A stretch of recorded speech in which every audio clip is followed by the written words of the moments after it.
Hello ಗೆಳೆಯರೆ, ಎಲ್ರಿಗೂ ನಮಸ್ಕಾರ. ಈ ವಿಡಿಯೋದಲ್ಲಿ ನಾವು ಫೆಬ್ರವರಿ 18ನೇ ತಾರೀಕಿನ ವಿಶೇಷದ ಬಗ್ಗೆ ನೋಡೋಣ ಬನ್ನಿ.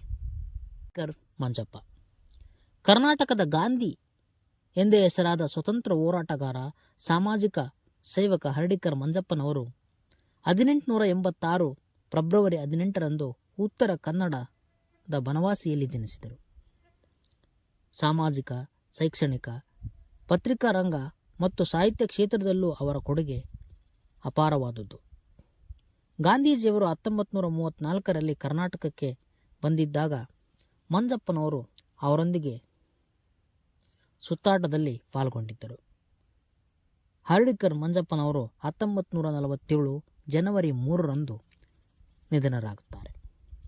ಸ್ವಕರ್ತವ್ಯ ಸಿದ್ಧಾಂತ, ಬುದ್ಧಿಯ ಮಾತು, ಬಸವ ಚರಿತ್ರೆ, ಗಾಂಧಿ ಚರಿತ್ರೆ ಸೇರಿದಂತೆ ಹಲವಾರು ಪುಸ್ತಕಗಳನ್ನು ಅವರು ರಚಿಸಿದ್ದಾರೆ.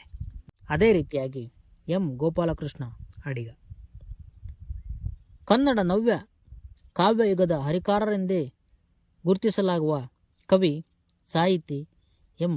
ಗೋಪಾಲಕೃಷ್ಣ ಅಡಿಗರವರು 1918 ಫೆಬ್ರವರಿ 18ರಂದು ಕುಂದಾಪುರದ ಮೊಗ್ಗೇರಿ ಹಳ್ಳಿಯಲ್ಲಿ ಜನಿಸಿದರು. ಪ್ರಾಧ್ಯಾಪಕರಾಗಿದ್ದ ಅವರು ಸಾಕ್ಷಿ ಎಂಬ ತ್ರೈಮಾಸಿಕವನ್ನು ಕೆಲಕಾಲ ನಡೆಸಿದರು. ಕಟ್ಟುವೆವು ನಾವು, ಭೂಮಿಗೀತೆ, ಚಂಡಮದ್ದಲೆ, ಭಾವತರಂಗ ಅವರ ಕೆಲ ಜನಪ್ರಿಯ ಕವನ ಸಂಕಲನಗಳು.